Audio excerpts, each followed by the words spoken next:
on a vu ensemble qu'il y avait une certaine quantité définie entre deux événements. Prenez deux événements a priori E1, E2. Ils sont séparés par une certaine distance dans l'espace, ils sont séparés par un certain temps aussi. Donc dans l'espace, leur séparation c'est delta x, delta y, delta z, et puis dans le temps c'est delta t. Voilà. Alors, ce qu'on a vu, c'est que contrairement à ce qui se passe en mécanique classique, l'intervalle de temps, delta t, il n'est pas invariant par changement de référentiel. Ça, c'est le premier résultat très surprenant de la relativité. Par contre, on a vu d'abord dans le cas de la lumière, puis dans le cas général, que la quantité suivante que j'ai introduite, que j'ai appelée delta S carré, cette quantité qui est définie par C2 delta T carré, donc intervalle de temps entre E1 et E2, moins delta X carré plus delta Y carré plus delta Z carré, ça c'est invariant. Donc, attention au vocabulaire. Invariant, ça veut dire, c'est sous-entendu invariant par changement de référentiel. Allez, je le réécris. C'est-à-dire que vous faites un changement de référentiel entre deux référentiels galiléens. Vous calculez de nouveau le delta S carré dans l'autre référentiel. Ça va faire C2 delta T prime carré moins delta X prime carré, etc. Le delta S carré reste le même. La valeur de cette expression reste la même quand vous passez du référentiel galiléen S au référentiel galiléen S' qui est en translation rectiligne uniforme par rapport à S. Voilà. Donc, en quelque sorte, c'est ce qui remplace l'invariance de l'intervalle de temps de la mécanique classique. Donc, invariant par changement de référentiel.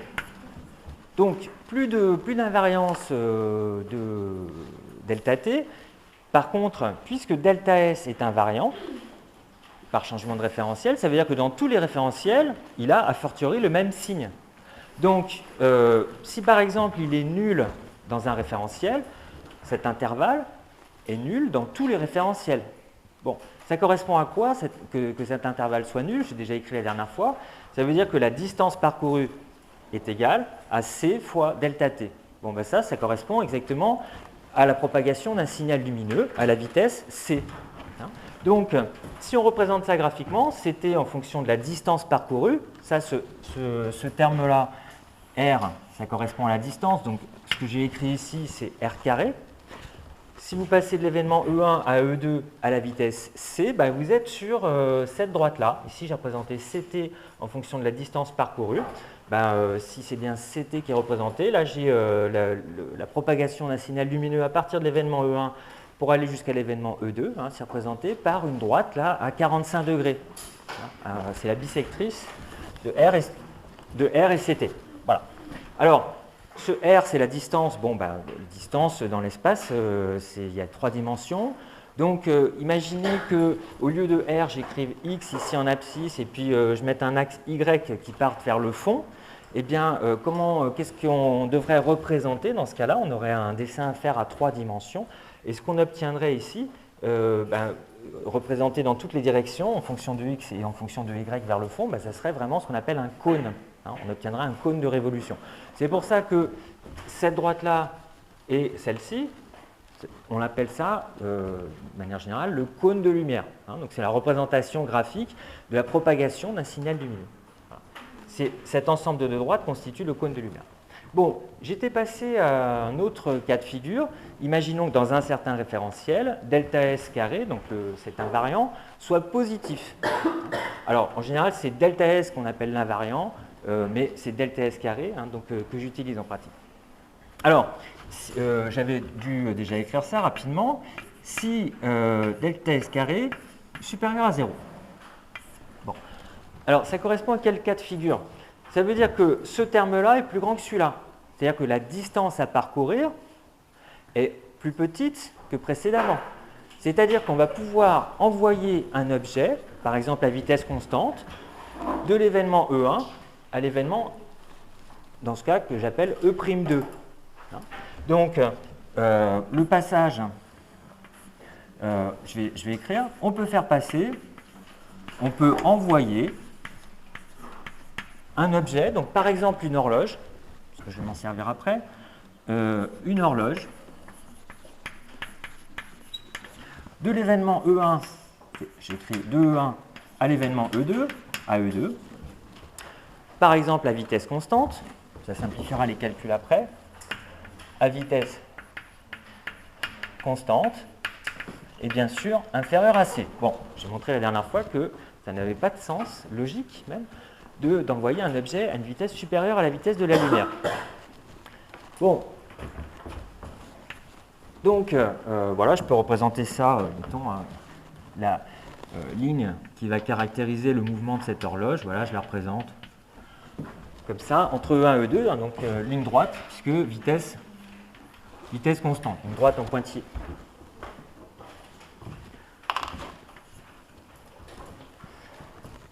Bon, alors je peux écrire ça, je peux en profiter du fait que l'intervalle soit un invariant.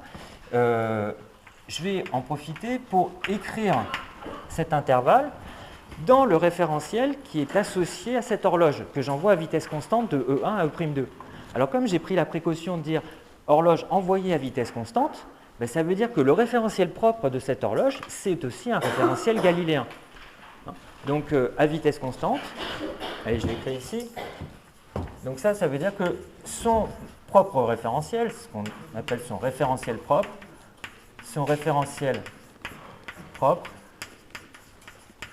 est galiléen. Voilà. Donc je peux appliquer les transformations de Lorentz et puis je peux profiter de l'invariant. Donc comment s'exprime dans son référentiel propre, comment s'exprime l'invariant? Ben, par définition, qu'est-ce que c'est que le référentiel propre de cette horloge? Si on considère son référentiel propre, l'horloge elle est toujours où dans son référentiel propre? Elle est toujours à l'origine. Si vous avez toujours le droit de considérer votre propre référentiel. Ben, dans votre propre référentiel, vous êtes toujours à l'origine. C'est la définition même de votre référentiel. Donc là, c'est le cas pour cette horloge. Donc pour elle, cette horloge qui va passer de E1 à E2, de E1 à E'2, ben, pour elle, il n'y a pas de déplacement. Elle est toujours à l'origine de son propre repère. On se place dans ce repère, c'est un référentiel, son propre référentiel, c'est un référentiel galiléen. J'ai droit d'appliquer cette formule-là en disant que l'horloge reste toujours à l'origine dans son propre référentiel. Donc ce terme-là, il disparaît. Alors j'y vais, dans son propre référentiel, je vais écrire cet invariant. Il se réduit à C2 delta t carré dans son propre référentiel. Ben, dans son propre référentiel, par définition, c'est la différence de temps propre. Je vais donc l'écrire comme on l'avait écrit avant, avec un taux au lieu de t. Donc ça, c'est le temps propre mesuré par l'horloge que j'envoie de E1 à E'2. Temps propre de l'horloge. Voilà. Et comme elle reste toujours à l'origine de son propre référentiel, il n'y a pas d'autre terme derrière. Bon, ben c'est ça qui est égal, puisque delta S carré est un invariant, c'est ça qui est égal à C2 delta T carré moins, allez, je vais écrire R carré pour abréger au lieu de delta X carré plus delta Y carré, etc. Alors, j'ai une relation là que je peux écrire autrement. Par exemple, je divise par C carré à gauche et à droite. Voilà ce que ça fait. Et ici, moins R carré. Bon, or, on a dit cette horloge, on l'envoie à vitesse constante de l'événement E1 à l'événement E'2. Si on l'envoie à vitesse constante, ça veut dire que R, déplacement, c'est égal à sa vitesse fois le temps. Donc, je vais remplacer ça dans l'équation qui est ici. Oui? Est-ce qu'il y a une différence sur les critères ou delta? Non, on pourrait écrire delta R parce que tout est pris par rapport à l'événement origine. Voilà. Donc R, delta R, ce sera la même chose. Oui? Non? Il y avait... Oui? Ah, merci. Où est-ce que j'ai oublié le C carré? Ah, voilà. Merci. J'ai factorisé. J'ai oublié le C carré. Merci. Donc R égale V delta T. Alors, je le réécris. Ça fait donc delta tau au carré égale delta T carré. Je vois que je peux le mettre en facteur. Facteur de donc 1 moins V carré sur C carré. Bon, alors pour retrouver une formule qu'on a déjà vue, hein, on est en train de montrer que tout est cohérent là, dans cette représentation. Delta t en fonction de delta tau, qu'est-ce que c'est? Je prends la racine de ce qui est à gauche et à droite et je fais passer ce terme-là de l'autre côté. Voilà, donc au dénominateur, ça nous fait delta t égale delta tau sur racine de 1 moins v carré sur c carré. Bon, qu'est-ce qu'on retrouve ici? Ce terme-là, 1 sur racine de, c'est gamma. Donc c'est égal à gamma delta tau. Donc on retrouve bien ce qu'on avait obtenu pour le temps propre, hein, pour la relation entre le temps impropre et le temps propre. Voilà. Donc, ce qui est important là-dedans, c'est que le fait que cette quantité soit un invariant, ça veut dire qu'il y a bien le signe de ce delta S carré est toujours le même. Autrement dit, ce signe, il a un sens physique. Hein. S'il est indépendant du référentiel, le signe lui-même, il a un sens physique. Alors, quel est le sens physique? On voit que ces intervalles, dans certains référentiels, ils correspondent juste à un intervalle de temps. Donc ce cas de figure-là, delta S carré supérieur à 0, on dit que c'est un intervalle de type temps. Voilà. Alors, suivant le signe de delta tau ou de delta t, eh bien, l'événement E'2 a lieu après ou avant E1. Et ça, c'est bien défini de la même façon dans tous les référentiels. On peut dire que E'2 arrive après E1 dans ce cas de figure. Et comme on peut envoyer des objets de E1 à E'2, eh bien, l'événement E'2 peut être causé par l'événement E1. Voilà, donc c'est pour ça que tout ce qui correspond à ces événements E'2, que ce soit ici entre ces deux axes ou en dessous entre les deux axes, eh bien, ça correspond à des événements qui ont lieu l'un après l'autre. Donc pour les événements qui sont au-dessus dans cette représentation de E1, ça correspond à des événements qui ont lieu dans le futur de E1, qui peuvent être causés par E1. Il peut y avoir une relation de causalité entre E1 et tous les événements qui sont compris entre ces deux axes-là. Donc tout ce qui est à l'intérieur, on appelle ça le futur de E1. Tout ce qui est en dessous, à l'intérieur, entre ces deux bisectrices, on appelle ça le passé de E1. Il peut y avoir des relations de causalité donc, entre E1 et E'2. E'2 peut être causé par E1. Si je prends un événement ici, dans le passé, cet événement peut causer l'événement E1. Voilà. Ce n'est pas le cas à l'extérieur de ce domaine-là. À l'extérieur du cône, eh bien, on n'a aucune relation de causalité possible. Les événements E1 et un autre événement que je vais mettre ici, par exemple E2 secondes, ne peuvent avoir aucun lien de causalité. Donc, je vais l'écrire. C'est le dernier cas de figure. Si delta S carré inférieur à 0. Bon, dans ce cas, il existe alors des référentiels pour lesquels eh bien, delta t est égal à 0. Je l'écris. Dans ce cas, on a delta S carré qui est égal à juste à moins delta X carré, moins delta Y carré, moins delta Z carré, c'est-à-dire moins R carré. C'est pour ça qu'on appelle ça un intervalle du genre espace. Hein. On avait tout à l'heure un intervalle du genre temps. Là, le nom, c'est un intervalle. Quand on a delta S carré inférieur à 0, intervalle du genre espace. Voilà. Il existe dans ce cas-là, vous voyez, c'est bien quelque chose de négatif. Il existe, quand delta S carré est négatif, il existe au moins un référentiel dans lequel les deux événements en question sont simultanés. C'est-à-dire que ici, E2, hein, dans le référentiel dans lequel je suis parti, E2, on peut avoir l'impression qu'il a lieu après E1. Sauf que si on se déplace suffisamment vite par rapport à ce référentiel de base, ben, il existe un référentiel dans lequel E1 et E2 secondes là, sont simultanés.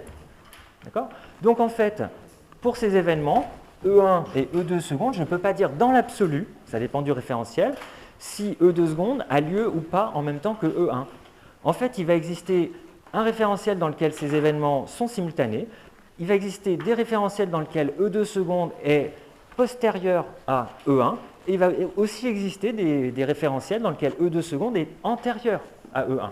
Donc en fait, il n'y a pas de définition, on ne peut pas définir de manière absolue la simultanéité ou non de E1 et E2 secondes dans ces cas-là. Donc ces événements, je vous réponds juste après, hein, ces événements, ils ne sont pas connectés causalement, il n'y a pas de connexion possible, on ne peut pas envoyer un objet par exemple de E1 à E2 secondes, il ne peut pas être présent à ces deux événements-là, donc pas de causalité, pas de relation de causalité possible entre ces deux événements-là, ils sont complètement indépendants. Hein. Donc pour résumer, tous ces événements dont je viens de parler, hein, ça correspond à cette zone-là que je viens de assurer rapidement en orange. Ça correspond aux événements E2 secondes qui, par rapport à E1, forment un intervalle du genre espace. Ça correspond à des événements qui n'ont pas de relation de causalité entre eux. Voilà, j'ai oublié un troisième truc, ça va me revenir. Alors, pour l'instant, Thomas, oui ?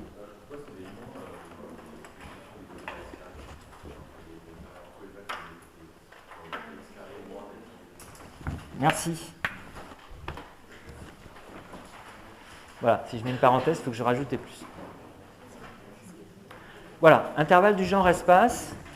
Qu'est-ce que je voulais dire là-dessus?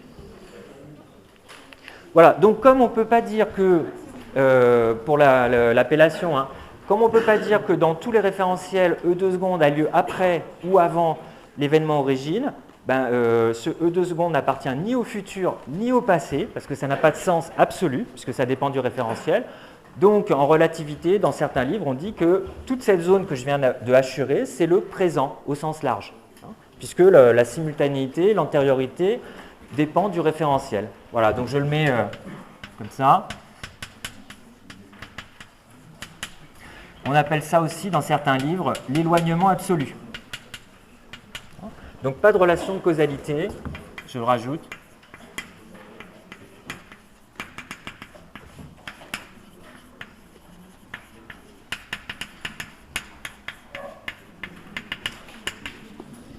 Entre les deux événements, donc entre E1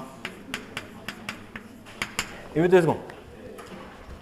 Alors, j'ai parlé plusieurs fois d'événements, mais qu'est-ce que c'est un événement? C'est caractérisé par 4 coordonnées.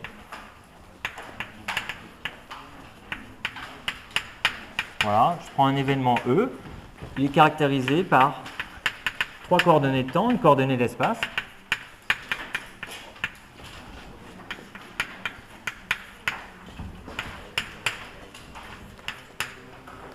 Trois coordonnées d'espace et une coordonnée de temps. Voilà. Et même un certain t. Allez, je peux écrire t. Alors, comment est-ce qu'on représente ça en relativité? Ben, vous connaissez les vecteurs à 3 dimensions. Souvent, vous les écrivez en colonnes en mathématiques, x, y, z. Bon, mais en relativité, comme vous voyez la transformation de Lorentz qui joue un rôle essentiel, elle fait intervenir les 4 coordonnées, 3 coordonnées d'espace et une coordonnée de temps. Eh bien, le quadrivecteur, il va être formé, le quadrivecteur position en l'occurrence, il va être formé par l'ensemble de ces 4 coordonnées.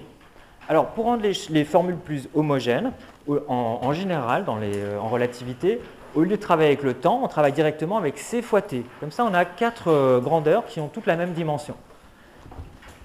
Alors, la notation correspondante, c'est, par analogie avec ce que vous avez vu en mathématiques, on écrit comme ça, E, X, Y, Z, CT.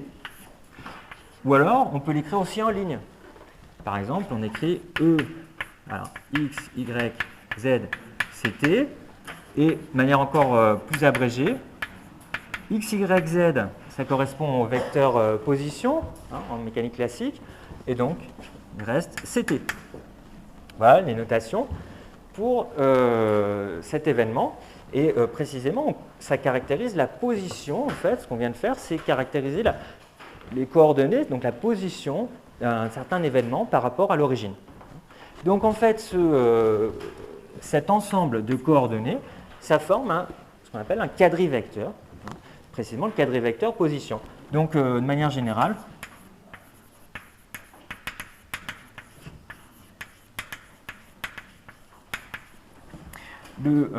on note R, par analogie au vecteur position de la mécanique classique, on note petit r. Ben moi, je vais noter grand R, donc avec une majuscule plus une barre en dessous pour signifier que c'est un quadrivecteur. Le vecteur position correspondant à un certain événement. Donc, on note R, par exemple comme ça, R, CT, le vecteur position. Alors, précisément, on est en relativité, c'est le quadrivecteur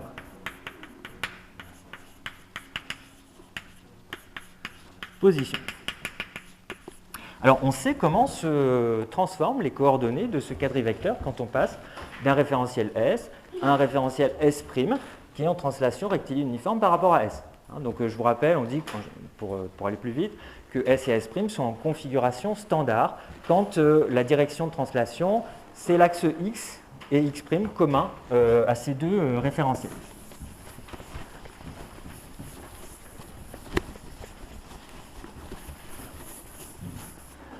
Je l'écris, je rappelle, quand on passe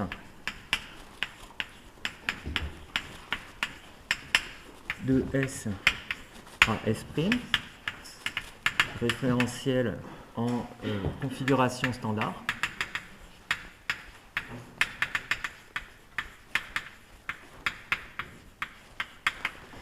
eh bien on sait comment se transforment les coordonnées. Voilà, S à S'. C'est la transformation de Lorentz qui nous dit comment passer de xy z ct aux coordonnées x', y', z', ct'. Bon, alors je le rappelle ici rapidement, ces transformations-là. Par exemple, ce qu'on a démontré, c'est que si S' est en translation rectiligne uniforme à la vitesse VE dans la direction de x, je l'écris ici, eh bien, on introduit deux grandeurs. Alors, moi, je ne vous demande pas trop, j'aime pas trop qu'on apprenne les choses par cœur, mais disons qu'en relativité, il y a quand même deux quantités qui reviennent tout le temps. C'est bêta. Ce n'est pas ma notation, c'est la notation de tous les physiciens. Donc, je vous rappelle, bêta E, c'est quoi? C'est VE sur C. En gros, c'est la vitesse en unité de vitesse de la lumière. Et puis, vous avez gamma E, qui est par définition égal à 1 sur racine de 1 moins bêta carré. Voilà.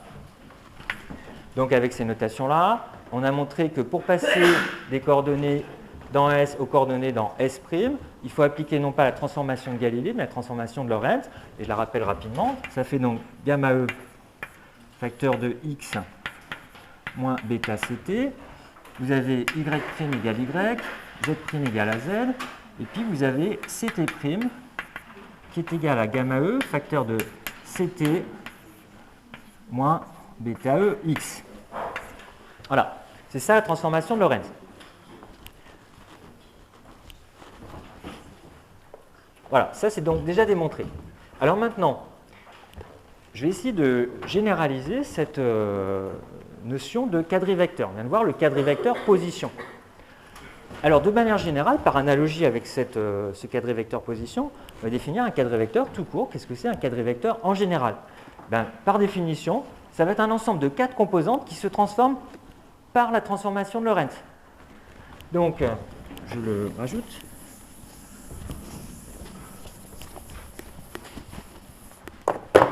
Donc, de manière générale,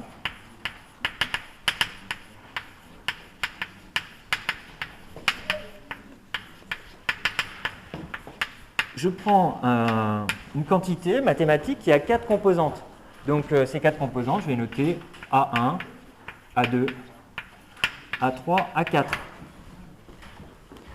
Bon, Et je me demande comment ces 4 composantes se transforment quand je passe de S à S'. Donc, dans une transformation de Lorentz, donc si dans le passage de S à S', ces 4 composantes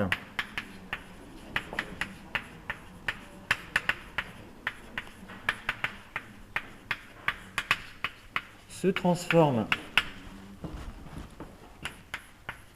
par la transformation de Lorentz, obéissent à la transformation de Lorentz, alors on dit que A est un quadrivecteur.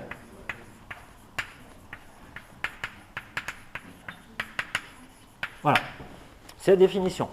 Autrement dit, je prends 4 quantités, 1 à 2 à 3 à 4. Je vais écrire maintenant qu'il s'agit d'un quadrivecteur. Donc par définition, il suffit pour cela que ces quantités 1 à 2 à 3 à 4 se transforment en des quantités dans le référentiel S' que je vais noter A'1, A'2, etc. Et le lien entre les quantités dans le référentiel S et les quantités dans le référentiel S', ça doit être la transformation de Lorentz. Donc je le laisse ici au tableau. Vous voyez, qu'est-ce qui joue le rôle de A1? C'était X. A'1, c'est l'analogue de X'.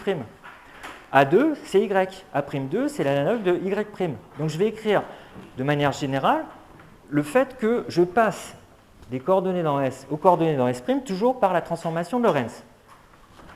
Donc on y va. Soit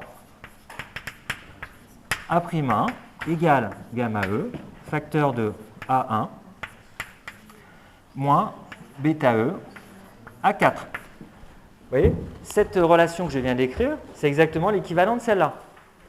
X', c'est A'1, X, c'est A1, première coordonnée, et CT, c'est la dernière coordonnée du quadrivecteur position. Donc, ici, A4, dernière coordonnée de ce quadrivecteur que j'ai noté A. Bon, je fais la même chose pour les 3 autres coordonnées. Alors, A'2, c'est tout simple, c'est égal à A2. A'3, c'est égal à A3. Et A'4, c'est gamma E, facteur de A4, moins bêta A1. Voilà.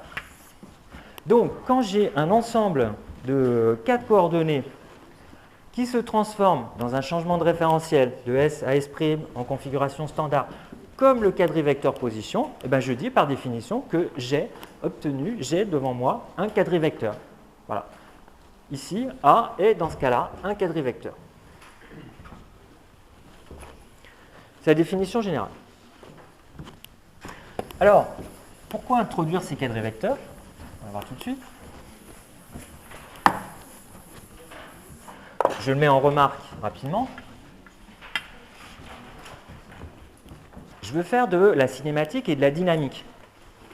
Alors, on pourrait se dire, tiens, mais pourquoi changer les définitions? Pourquoi introduire des quadrivecteurs? Par exemple, une des lois fondamentales de la mécanique que vous avez vues en première année, hein, même en mécanique du point, c'est que si vous avez un système isolé, qu'est-ce qu'on peut dire de la quantité de mouvement d'un système isolé? Quantité de mouvement totale d'un système isolé. Qu'est-ce que vous connaissez comme résultat? Je répète, qu'est-ce qu'on peut dire en mécanique du point, ce que vous savez depuis l'année dernière, de la quantité de mouvement totale d'un système isolé? C'est-à-dire vous avez un ensemble de particules qui peuvent être en interaction les unes avec les autres. Qu'est-ce que je peux dire de la quantité de mouvement totale si l'ensemble de ces particules est isolé du reste de l'univers? C'est constant. Donc, ce qu'on connaît, pour un système isolé,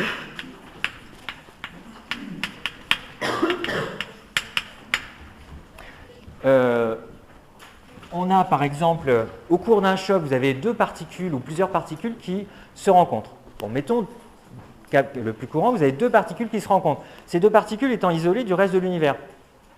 Donc, si vous avez un choc entre 2 particules, ce que vous avez fait en première année, vous avez écrit quelques formules pour obtenir l'état final en fonction de l'état initial, des angles de diffusion, etc. Bon, alors pour un système isolé, au cours d'un choc,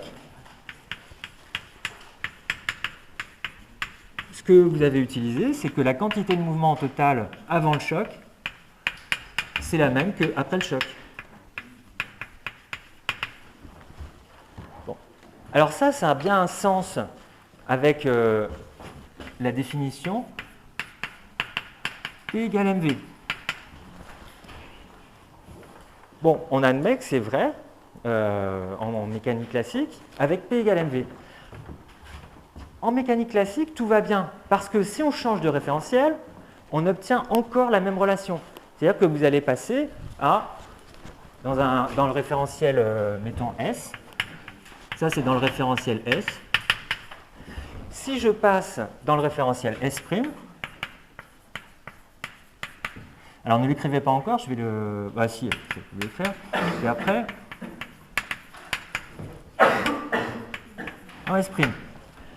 On peut montrer en mécanique classique facilement que si ça c'est vrai dans un référentiel S, alors c'est aussi vrai dans un référentiel S', dans le référentiel S' qui est en translation rectiligne uniforme par rapport à S. C'est vrai dans tous les référentiels galiléens. Le problème, c'est qu'on va voir rapidement, en relativité, à partir des vecteurs position, on va établir la loi de transformation des vitesses, et on va voir que ça, c'est plus vrai. J'ai même préparé un exercice là-dessus, dans le polycopier. On va voir que si cette relation est vraie dans un certain référentiel S, si on se déplace, si on passe du référentiel S à S', qui est comme d'habitude en configuration standard par rapport à S, en translation rectiligne uniforme, à grande vitesse, eh bien, cette loi n'est plus vraie dans S'.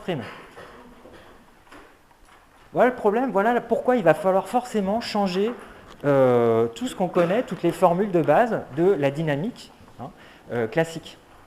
On ne peut pas utiliser la formule P égale mv parce que cette loi-là n'est pas invariante par transformation de Lorentz. Par contre, si on arrive à introduire une expression de la quantité de mouvement qui soit invariante par transformation de Lorentz, et c'est ce que je suis en train de faire avec les quadrivecteurs, par définition, les quadrivecteurs se transforment par transformée de Lorentz. Si on arrive donc à introduire une quantité analogue à la quantité de mouvement, qui a le sens physique de la quantité de mouvement, et qui se transforme par une transformation de Lorentz, alors si ce genre de relation est vrai dans un référentiel, alors ce sera vrai dans tous les référentiels.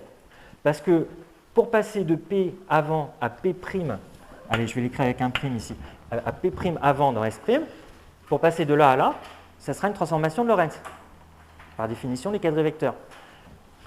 Pour passer de P après à P' après, j'aurai encore la même transformation de Lorentz à appliquer. Donc, si j'ai réussi à écrire un quadrivecteur, à écrire cette égalité à partir de quadrivecteurs, alors je sais que si c'est vrai dans un référentiel S, ce sera vrai dans tous les référentiels S' galiléens, tous les référentiels S' en translation rectiligne uniforme par rapport à S. Voilà l'intérêt des quadrivecteurs. Donc ça donne la recette générale de la mécanique en relativité. On va essayer de trouver des quadrivecteurs qui ont le même sens physique que ceux que vous connaissez déjà en mécanique classique. C'est-à-dire qu'il va falloir au moins vérifier qu'à basse vitesse, par exemple, quand on va faire la quantité de mouvement, première chose qu'on va vérifier, à basse vitesse, on doit tomber sur la relation classique P égale mv. D'accord ?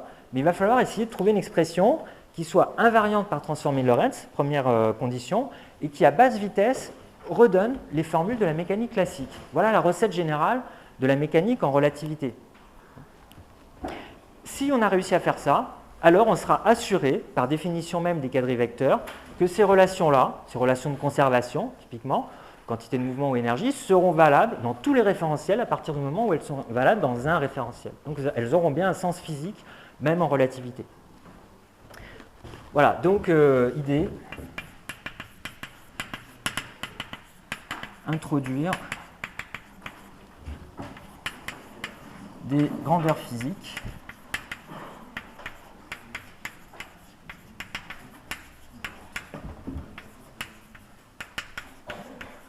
qui sont des quadrivecteurs.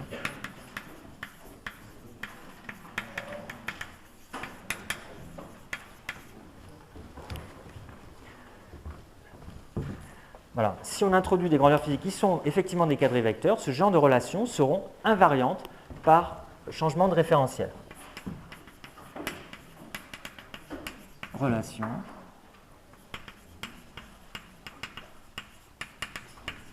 invariante par changement de référence.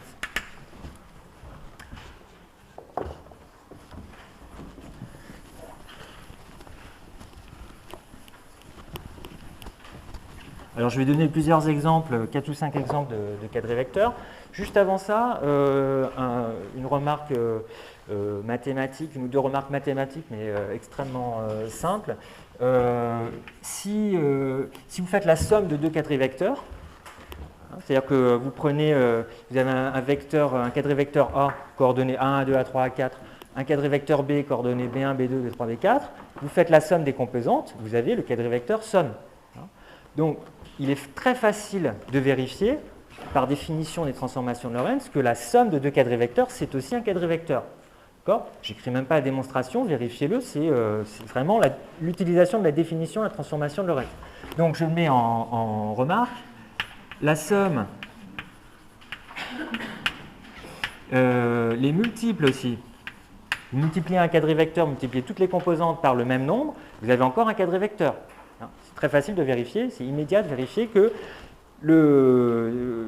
par exemple, le quadré vecteur 2A1, 2A2, 2A3, 2A4 se transforme aussi comme un quadré vecteur. Donc, les multiples, la dérivée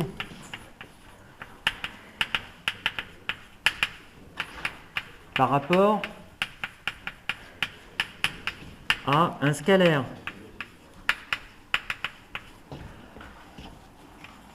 sont d'un quadré vecteur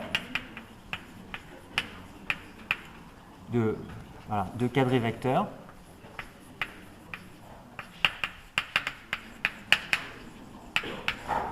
ce sont aussi des quadrés vecteurs.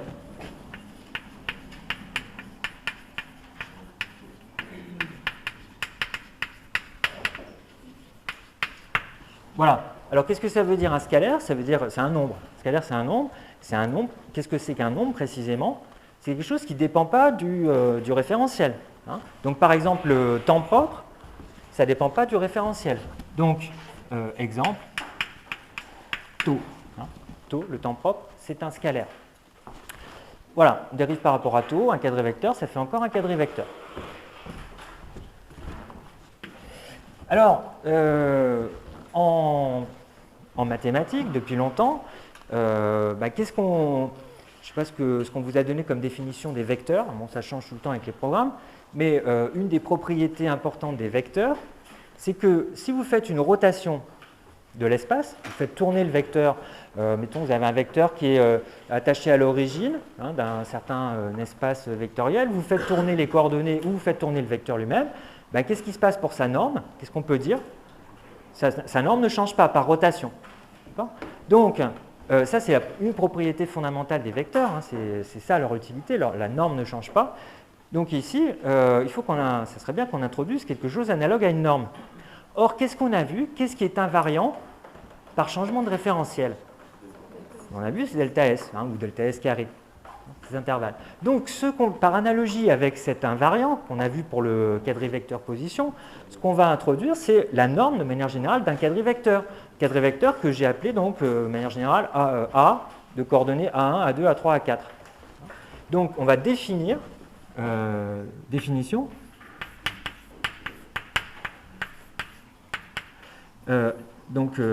norme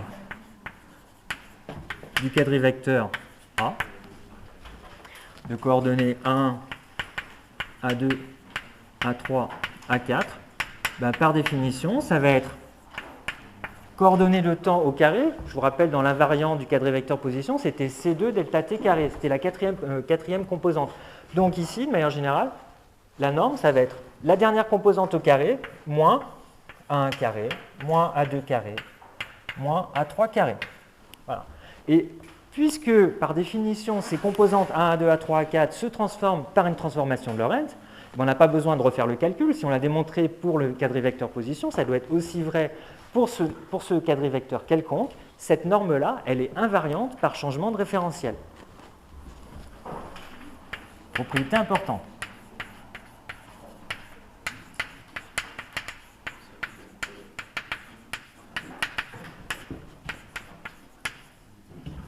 par transformation de Lorentz.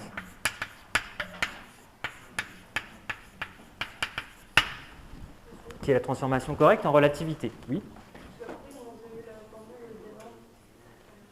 Alors, je vous rappelle l'invariant pour le quadrivecteur vecteur position. On a vu que la quantité C2 delta t carré moins delta x carré moins delta y carré moins delta z carré, c'est invariant par changement de référentiel. Ça vient d'où ça? Ça vient uniquement de la transformation de Lorentz. Ça se démontre directement à partir de la transformation de Lorentz. Or, par définition, cet ensemble de 4 composantes se transforme aussi par transformation de Lorentz. Donc, j'ai la même formule, forcément. Voilà, donc ça c'est une propriété importante. Cette quantité-là est invariante par changement de référentiel.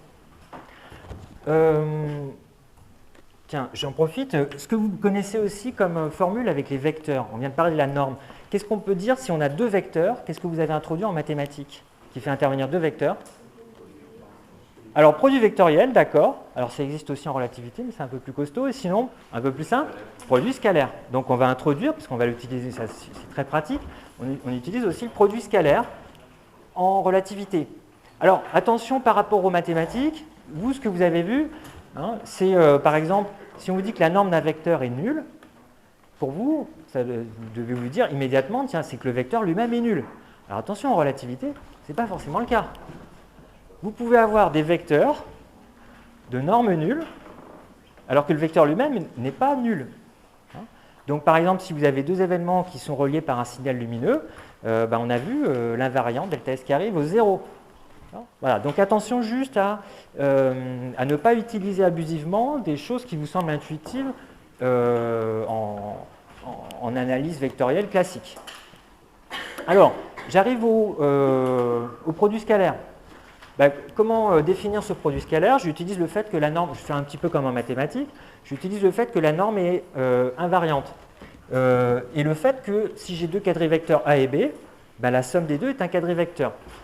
Donc si A et B sont deux quadrivecteurs,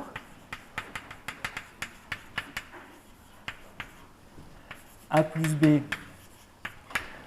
est un quadrivecteur, donc la norme de A plus B carré, c'est aussi un quadrivecteur. Bon, je peux aussi considérer, retirer à ça la norme de A carré et la norme de B carré. A plus B au carré, pardon, c'est un invariant. A carré, c'est un invariant, B carré, c'est un invariant. Donc, toute cette quantité-là est invariante par transformation de Lorentz.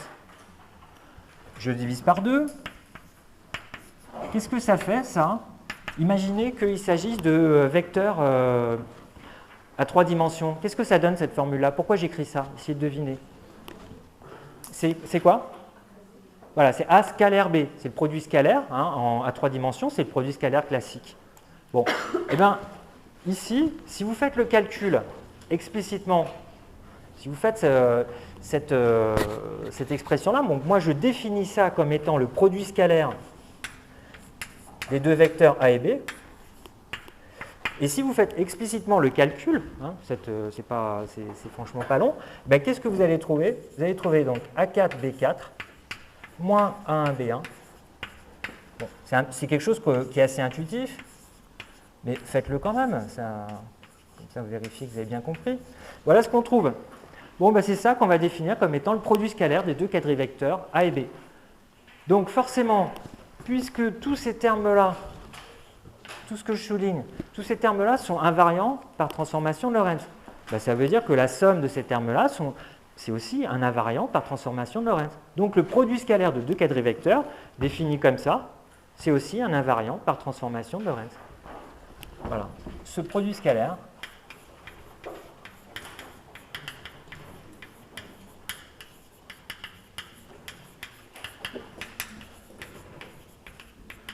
est invariant par transformation de Lorentz. Allez, dernière propriété, puis après je donne des exemples de quadrivecteurs.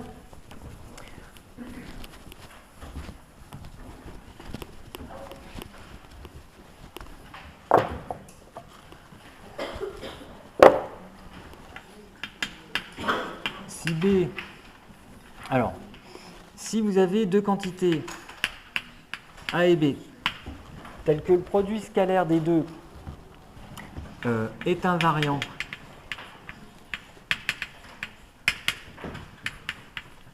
par transformation de Lorentz,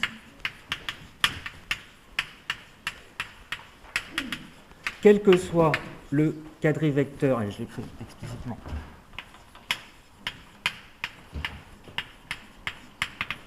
quel que soit le quadrivecteur B,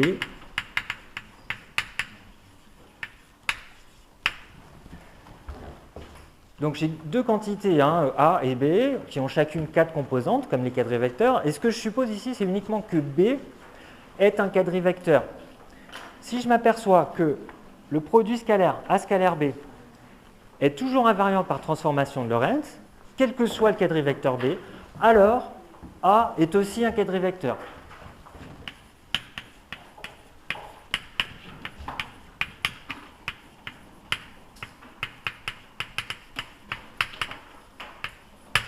Bon, je ne vais pas faire la démonstration, on l'utilisera.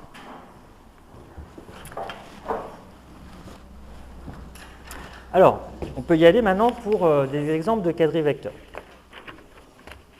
Donc je mets admis.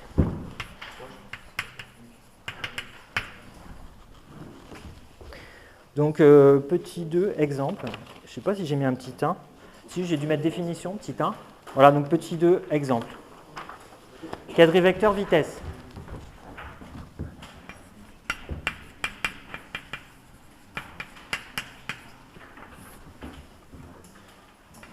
Donc premier exemple.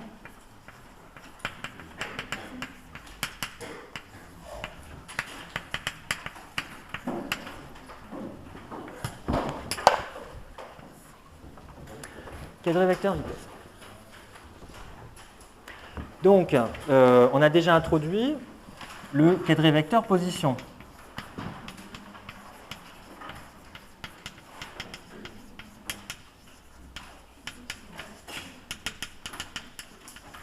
Bon, que j'ai noté R avec une barre en dessous. Donc, dès que je mets une barre, hein, je vous rappelle, ça veut dire que je parle d'un quadrivecteur.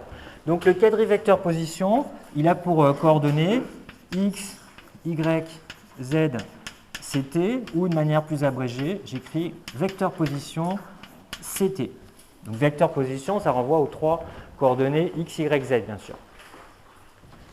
Alors, j'aimerais bien obtenir, on va appliquer la recette que j'ai donnée tout à l'heure, j'aimerais bien obtenir quelque chose qui est la dimension d'une vitesse, qui se réduise bien à la formule classique de la vitesse, au moins quand on est à basse vitesse, et qui en plus soit un invariant de Lorentz. Alors, il n'y a pas 36 façons de le faire. Si je veux que ce soit un invariant de Lorentz, je pourrais me dire, tiens, première idée qui pourrait me venir à l'esprit, je vais dériver simplement les composantes du vecteur position par rapport au temps. Le problème, c'est que le temps n'est pas un invariant de Lorentz, comme on l'a vu. Par contre, le temps propre, oui. Donc, je vais dériver le vecteur position non pas par rapport au temps, mais par rapport au temps propre. C'est ça que je vais appeler la vitesse, et précisément comme j'aurai 4 coordonnées, je vais appeler ça la quadrivitesse, ou le quadrivecteur vitesse. Alors j'écris, on pose par définition. Je vais le noter V avec une barre en dessous, puisque ce sera un quadrivecteur, égale, par définition, dérivé par rapport au temps propre du vecteur position. C'est-à-dire d sur d taux de R CT.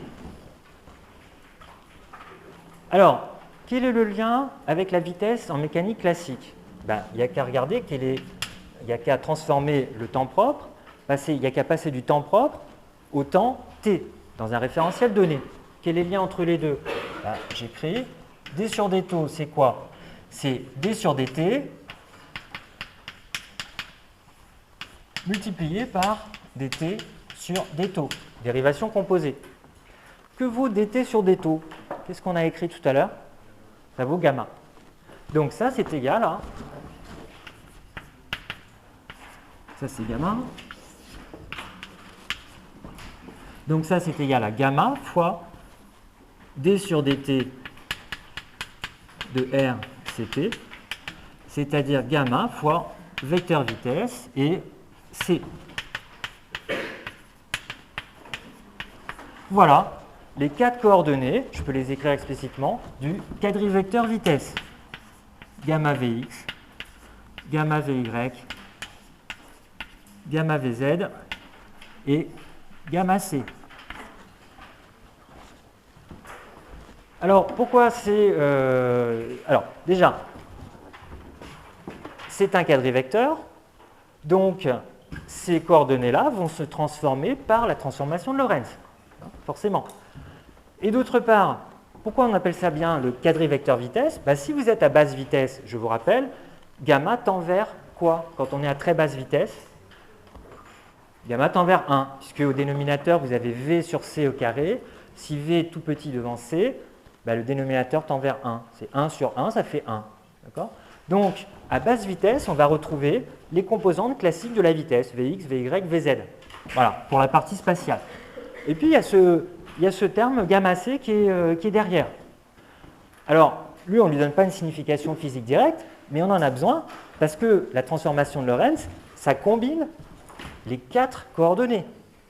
Donc, on en a besoin pour écrire explicitement les coordonnées V'X, V'Y, V'Z dans un autre référentiel. Alors, je le fais explicitement. Puisque V est un quadrivecteur, qu'est-ce que ça veut dire concrètement? Comment est-ce qu'on passe de la vitesse d'une particule, mettons, dans un certain référentiel S, à la vitesse de la particule dans un autre référentiel S'. Ou je peux le faire à l'envers, comment on passe des coordonnées dans S' aux coordonnées dans S. Donc, j'y vais. Donc, par exemple, je vais écrire la composante suivant X. Allez, je vais écrire. Donc, dans le passage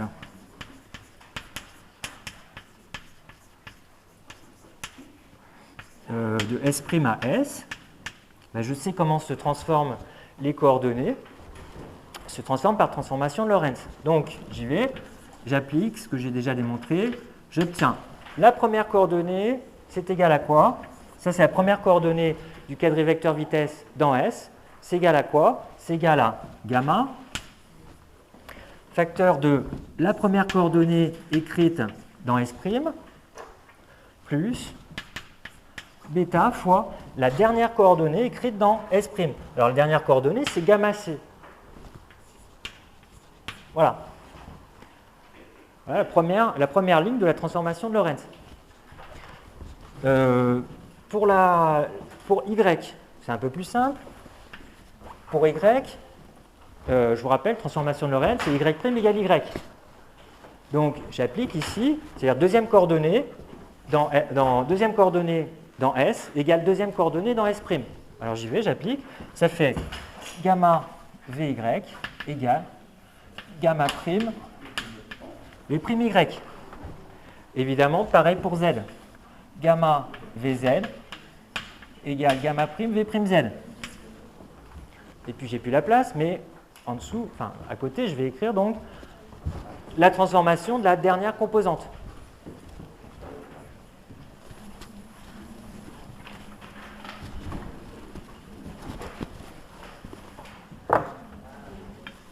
Et donc, gamma C, c'est la dernière composante du quadrivecteur vitesse exprimé dans S. Qu'est-ce que c'est par rapport aux coordonnées dans S'?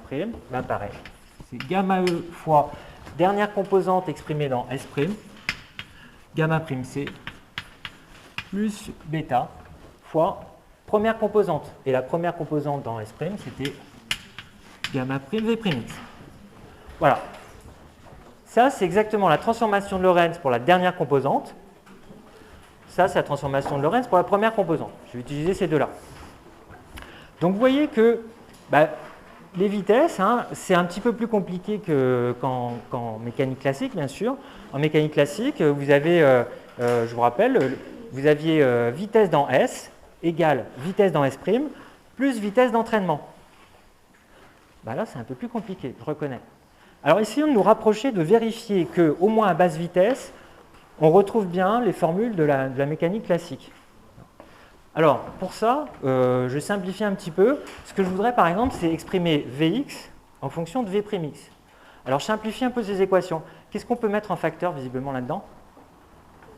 Gamma prime. Alors, j'y vais. Mettons que ça, c'est l'équation 1. Et ça, c'est l'équation 4.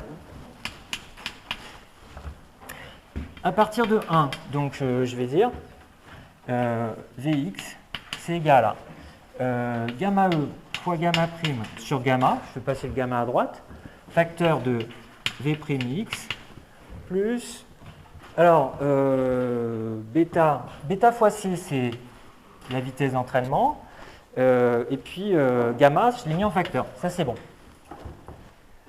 Or, l'équation 4, elle me dit combien vaut le facteur qui est devant. Regardez, à partir de l'équation 4, qu'est-ce que je peux mettre en facteur dans l'équation 4? Donc j'y vais, je mets un facteur gamma prime, et en plus je vais diviser par C, à gauche et à droite. Oui? Excusez-moi, c'est quoi la différence entre gamma et gamma E? Alors attention, oui, effectivement. Je vous rappelle que le gamma, il vient de là. Alors, qu'est-ce que c'est que ce gamma? Là, on parle du quadrivecteur vitesse. Donc, la particule que je suis au cours du temps, elle a une certaine vitesse v dans le référentiel S, une vitesse v' dans le référentiel S'. Donc, qu'est-ce que c'est que ce gamma? Par définition, c'est forcément 1 sur racine de 1 moins v carré sur c carré, avec v égale vitesse de la particule que je suis, dans le référentiel S. Donc effectivement, merci d'avoir posé la question, parce que c'est important d'avoir les idées claires là-dessus. V, c'est la vitesse d'une particule. Je vais l'appeler V', donc bien sûr dans le référentiel S'.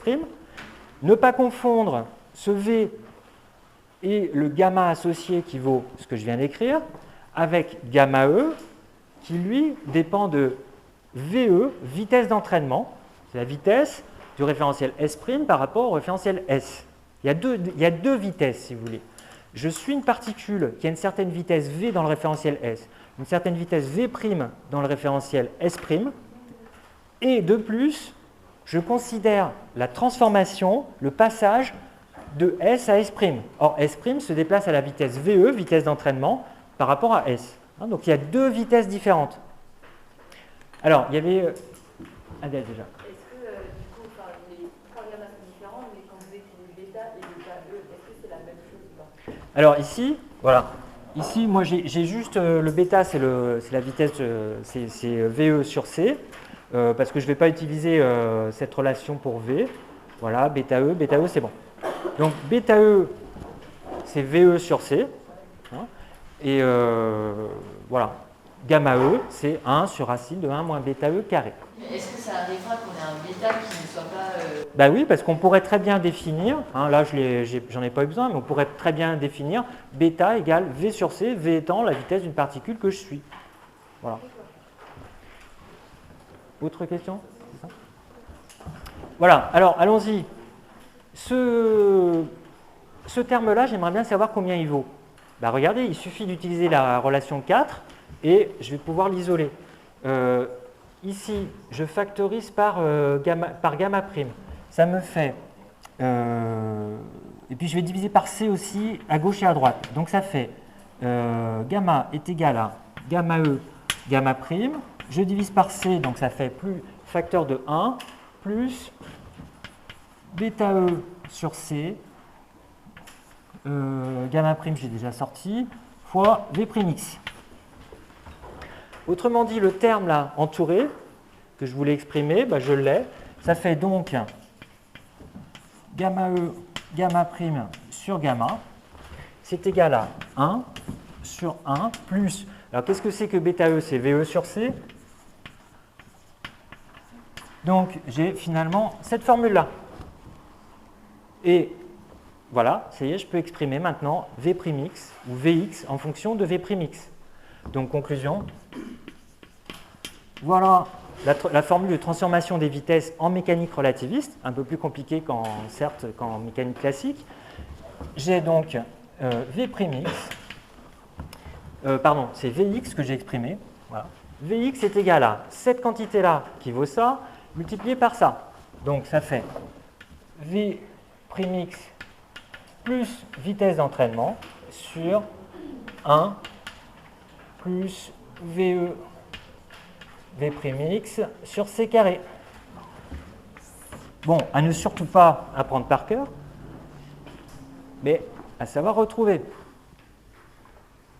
Alors, en mécanique classique, je répète, qu'est-ce qui se passe en mécanique classique? C'est juste Vx égale V'x plus VE. Ben voilà, ça c'est un peu compliqué en relativité. Il faut diviser ça en relativité par ce terme-là. Voilà, c'est la transformation des vitesses en mécanique relativiste.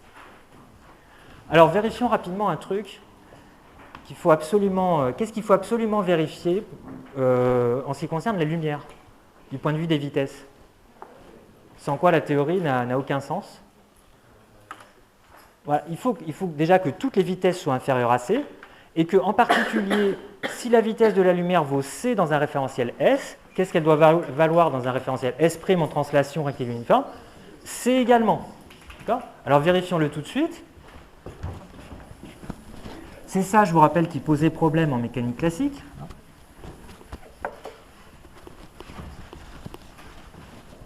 Donc, deux vérifications.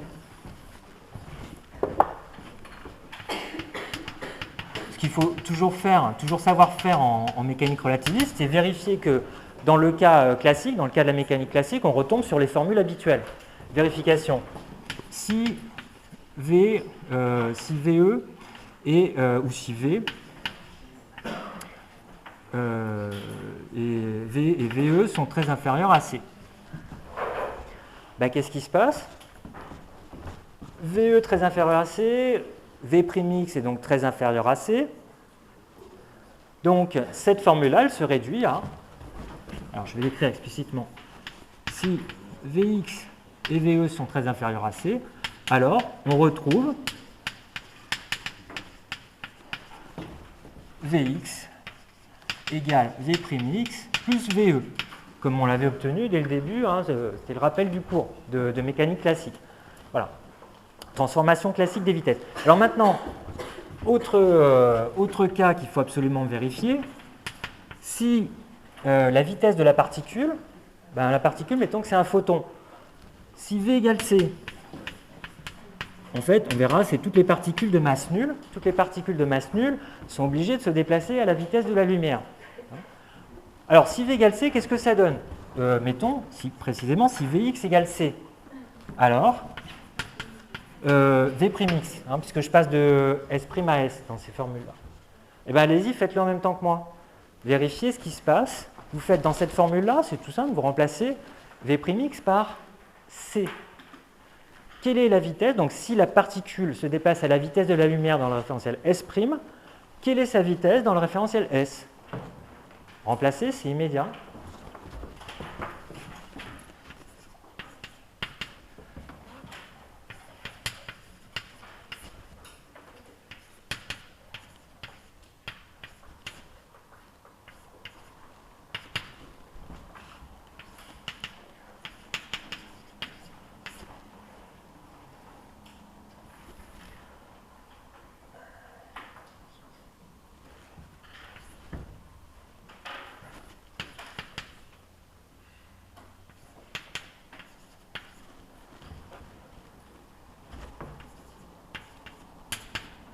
Voilà, j'ai remplacé, j'ai multiplié, bon, c'est la façon la plus simple que je vois, je multiplie en haut et en bas par C, et je trouve C fois 1.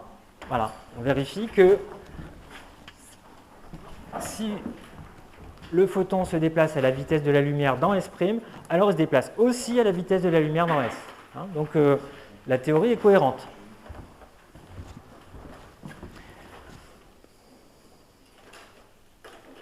Voilà pour le quadrivecteur vitesse. Bon, c'était, tiens, je ne sais pas si j'ai mis un petit A, quadrivecteur vitesse ou un truc comme ça. Non, alors si vous mettez un petit A, j'ai oublié d'écrire, petit A, quadrivecteur vitesse, puis on en voit quelques autres. On va passer à la dynamique maintenant. Voilà. Alors, je vous ai rappelé tout à l'heure les problèmes qui se poseraient en relativité si on reprenait simplement la définition P égale mv. Alors, l'expérience montre qu'en mécanique classique, c'est-à-dire à basse vitesse, effectivement, pour un système isolé, la quantité de mouvement définie par P égale mv, elle est bien conservée, au cours d'un choc, par exemple. Donc, il serait utile, semble-t-il, de généraliser cette définition pour former un quadrivecteur. Alors, est-ce que vous avez des propositions à faire? Qu'est-ce qu'on peut suggérer de plus simple possible comme définition qui corresponde à un quadrivecteur et qui, à basse vitesse, s'identifie à la quantité de mouvement P égale mv? Qu'est-ce qu'on va poser comme définition?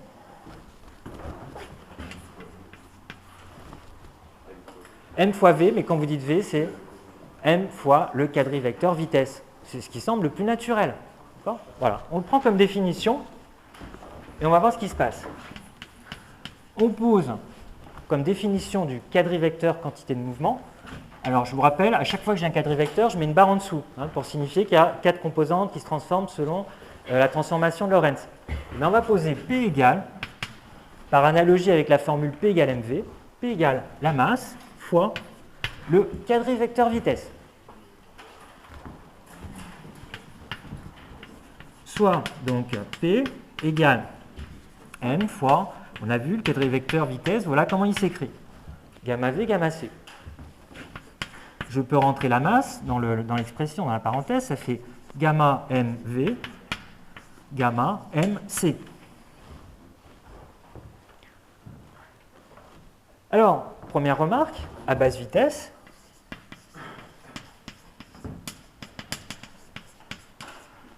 alors le gamma, c'est ce que, allez, je vais noter gamma E, parce que je l'ai écrit gamma E souvent jusque là. Donc, à basse vitesse, qu'est-ce qu'on retrouve? Gamma E, vous savez bien qu'il est quasiment égal à 1.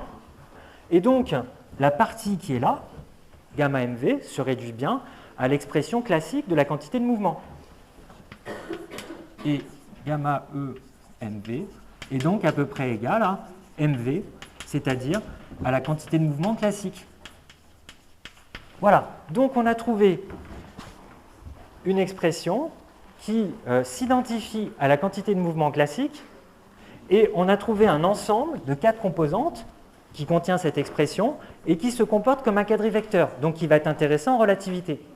Donc on va poser par définition que la quantité de mouvement ou que la quantité de mouvement en relativité est donnée par cette expression-là. Donc voilà, en relativité, voilà la formule correcte de la quantité de mouvement.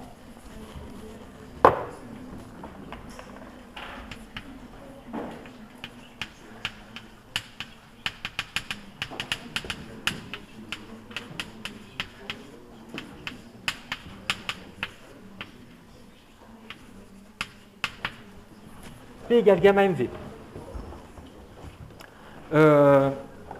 Pardon, les E, là, ça va juste être ambigu.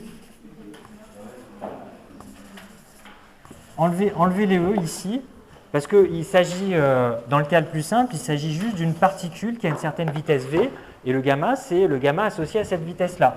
Donc, avec gamma égale 1 sur racine de 1 moins V carré sur C carré. Voilà, donc je répète le raisonnement. On aimerait bien, vous avez compris que les formules de la mécanique classique du genre P égale mv, elles ne vont plus garder leur intérêt en mécanique relativiste parce que des relations du type quantité de mouvement avant le choc égale quantité de mouvement après le choc ne sont plus valables dans tous les référentiels. Ça peut être valable dans un référentiel sans être valable dans un autre. On verra un exercice avec un cas tout simple de 2 particules qui se rencontrent de même masse. On va voir que cette relation de conservation de la quantité de mouvement ne peut pas être valable dans tous les référentiels si on garde la formule P égale mv. Alors, qu'est-ce qu'on fait donc en relativité? On essaye de retrouver des formules qui soient les plus proches possibles de celles qu'on connaît en mécanique classique, mais qui correspondent à des quadrivecteurs. Donc, au lieu de poser P égale mv à 3 dimensions, on dit quadrivecteur quantité de mouvement égale par définition m fois quadrivecteur vitesse. On sait que dans ce cas, cet ensemble de 4 composantes constitue bien un quadrivecteur, puisque c'est le multiple d'un autre quadrivecteur. Et on admet que la masse est invariante par changement de référentiel. Donc, ça nous amène à écrire que P, c'est constitué de 3 composantes correspondant aux composantes spatiales, gamma mv, et d'une 4e composante dont on va voir juste après le sens physique. Donc, on vérifie comme d'habitude qu'à basse vitesse, on retrouve la définition classique de la quantité de mouvement. À basse vitesse, si vous avez une particule qui a une basse vitesse, ben son gamma, il tend vers 1. Donc on retrouve bien la formule mv à basse vitesse. Donc tout va bien. On a le droit donc de poser, par définition, en relativité, P égale gamma mv. Ça va simplement généraliser la formule qu'on connaît en mécanique classique. Oui ? Voilà, c'est le gamma de la particule. Hein. Gamma avec gamma égale 1 sur... Voilà. C'est bon ? Alors, quelle est la norme? Tenez, pour voir si vous avez assimilé le paragraphe d'avant. Quelle est la norme de ce quadrivecteur quantité de mouvement? Allez-y. Appliquez simplement la définition qu'on a écrite tout à l'heure pour la norme d'un quadrivecteur et essayez de simplifier au maximum l'expression que vous obtenez.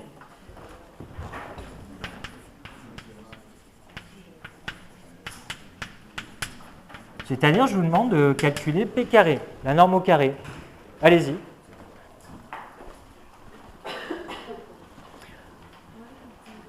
Donc, je vous rappelle, définition de la norme, regardez 2 pages avant. Première composante au carré, moins les autres composantes au carré. Qu'est-ce que ça donne ici? Et essayez de le simplifier au maximum, l'expression que vous obtenez.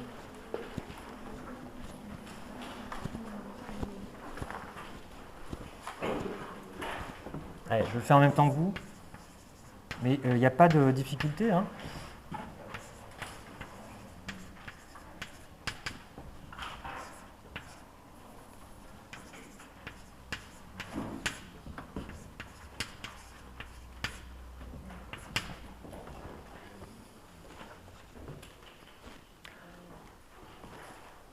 Voilà ce que vous avez dû obtenir. À quoi est-ce que c'est égal, ça? Un truc tout simple. Regardez la définition de gamma, elle est écrite au-dessus. Si vous ne voyez pas tout de suite, écrivez-le explicitement. Calculez gamma carré fois c carré moins v carré. Qu'est-ce que ça fait? Un truc, voilà, ça fait juste c carré. Donc ça fait m carré, c carré. Alors, on admet en relativité, comme en mécanique classique, que la masse est invariante par changement de référentiel. Donc, on retrouve bien le fait que m carré, c carré, c'est aussi un invariant, bien sûr, depuis le début. M carré, c carré, c'est bien un invariant par changement de référentiel. C'est normal, la norme d'un quadrivecteur doit être invariante par changement de référentiel.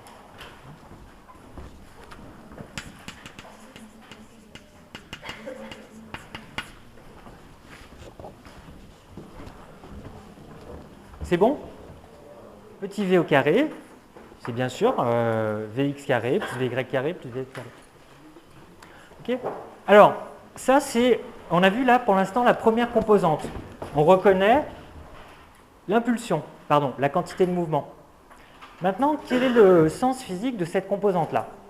Alors déjà, pourquoi s'intéresser à cette composante-là? Parce qu'on sait que le quadrivecteur P, il a une norme invariante par changement de référentiel. Donc, si on admet, comme en physique classique, que la quantité de mouvement est conservée, on doit admettre que quand on a un système qui est isolé, la quadri-quantité de mouvement, elle doit être conservée. Et cette quadri-quantité de mouvement, elle fait intervenir cette quantité-là. Donc, essayons de lui donner un sens physique. Alors déjà, je rappelle ce qu'on admet en physique classique. On admet que la quantité de mouvement d'un système isolé est conservée.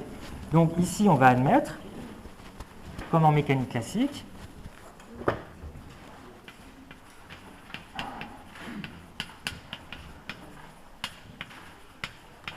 comme en méca classique, que P est conservé et est constante, enfin c'est pareil, hein, est constante pour un système isolé.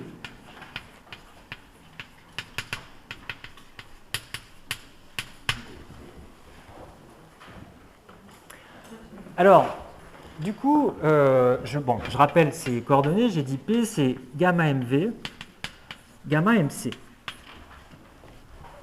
Bon, donc il faut essayer de trouver le sens physique de cette quantité-là, qui est conservée au cours du temps. Alors, on sait déjà, qu'est-ce que vous connaissez comme loi pour essayer de deviner un petit peu ce que je vais écrire?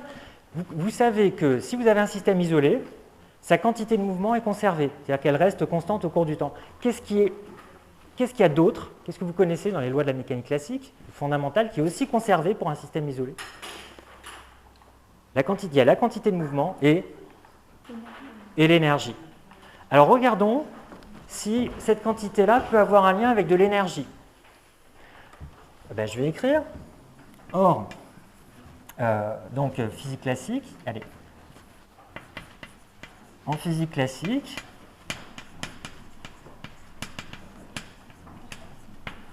P et E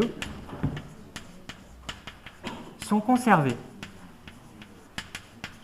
Alors au passage, je vous rappelle, même si on ne vous l'a peut-être pas présenté comme ça, l'énergie en soi, ça n'existe pas. C'est une invention des physiciens qui font de la mécanique classique. On commence en physique par démontrer qu'il y a une certaine quantité, par exemple 1,5 de mv carré plus mgh, qui est conservée au cours du temps dans un système qui ne subit pas de frottement. Et comme c'est conservé, on décide d'appeler ça énergie. Énergie cinétique plus énergie potentielle, ça fait l'énergie mécanique. Donc en fait, même si au lycée on vous l'a présenté à l'envers, c'est-à-dire qu'aujourd'hui, même au collège, je ne sais pas si c'est vous ce que vous avez eu, mais je sais qu'aujourd'hui, on commence au collège par balancer les formules. 1,5 de mv carré, tiens, ça c'est l'énergie cinétique, mgh, ça c'est l'énergie potentielle. Ils apprennent ça en troisième. Et c'est que bien plus tard qu'on montre qu'effectivement, la somme des deux est conservée. Et ça vient des lois de Newton.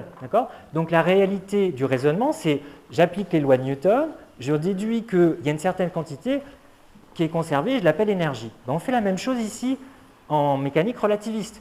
On s'aperçoit qu'il y a une quantité gamma mc qui est conservée, et on va essayer de lui donner un sens physique. Alors, puisqu'on sait qu'en mécanique classique, c'est l'énergie qui est conservée en plus de la quantité de mouvement, on va essayer de faire apparaître quelque chose qui ressemble à une énergie. Alors regardons ici ce que c'est que gamma mc au moins à basse vitesse pour faire le lien avec la mécanique classique. Alors, or ici, gamma mc, qu'est-ce que c'est? C'est mc sur racine de 1 moins v carré sur c carré.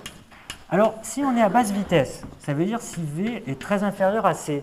Alors allez-y, tout petit rappel de mathématiques. Qu'est-ce que ça donne à basse vitesse? C'est-à-dire, qu'est-ce que ça donne si on fait un développement limité de cette expression quand v sur c tend vers 0? Allez, je vous laisse 30 secondes pour faire ça.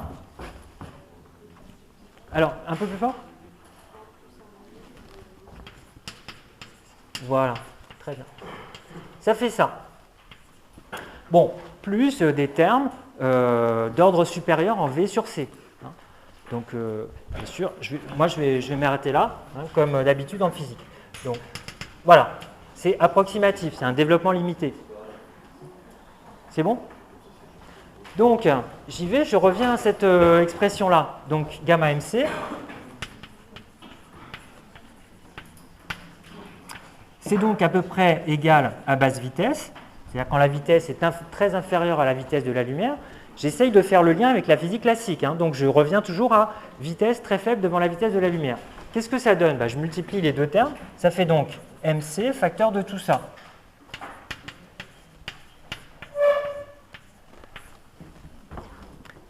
Alors,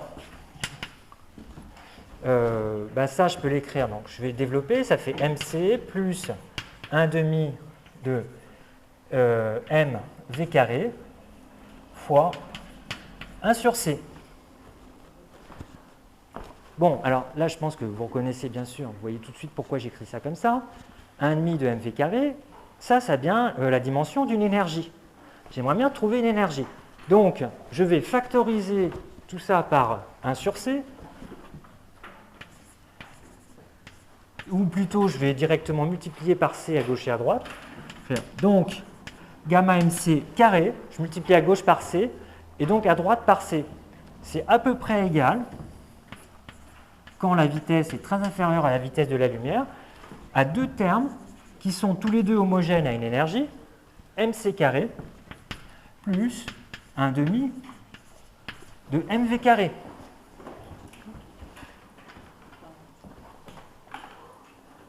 Ça, c'est bien homogène à une énergie. C'est quoi ça précisément? C'est l'énergie cinétique en mécanique classique.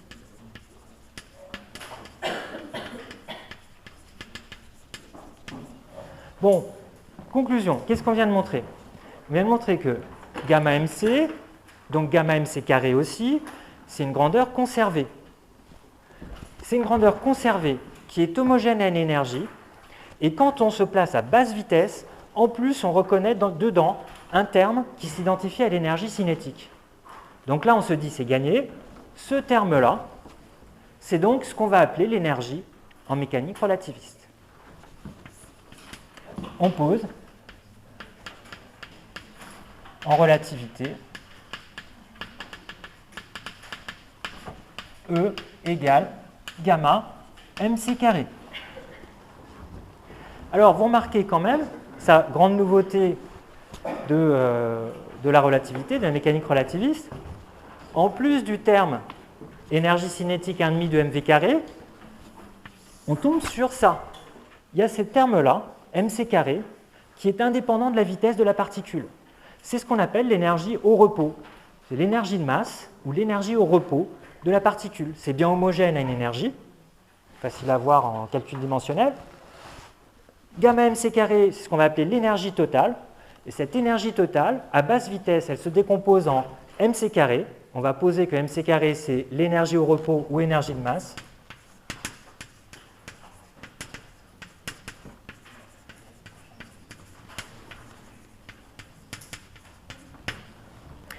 Gamma mc carré, ça c'est l'énergie totale.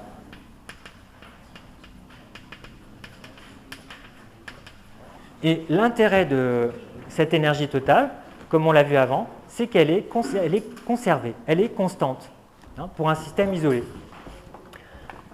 Allez, je l'écris, constante pour un système isolé.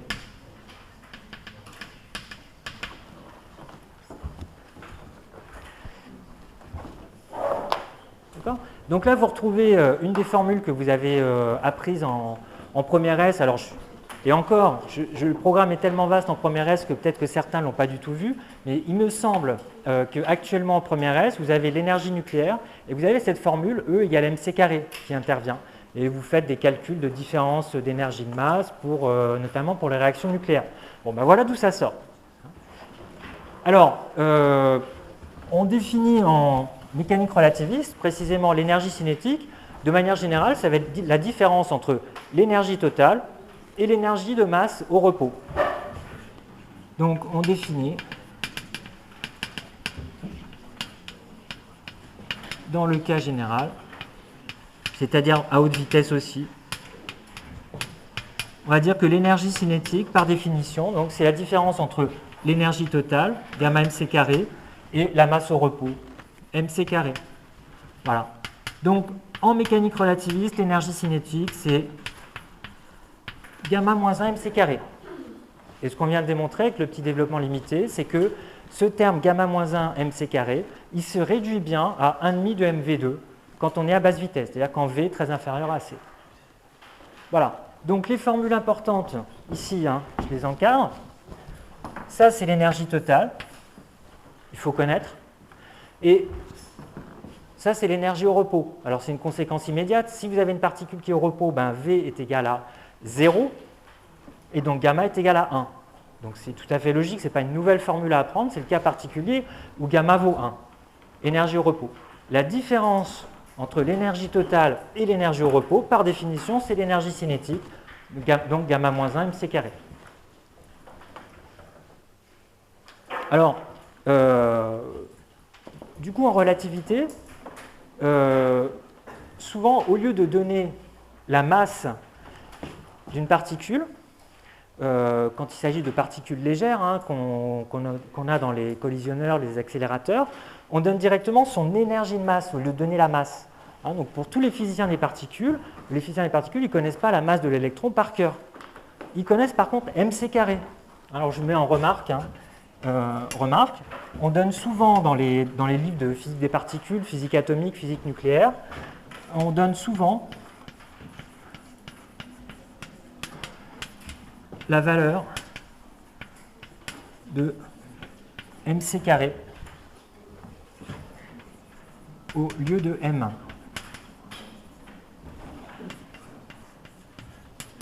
Pour les particules légères. Hein. Voilà, exemple, la masse de l'électron fois c carré, c'est une énergie.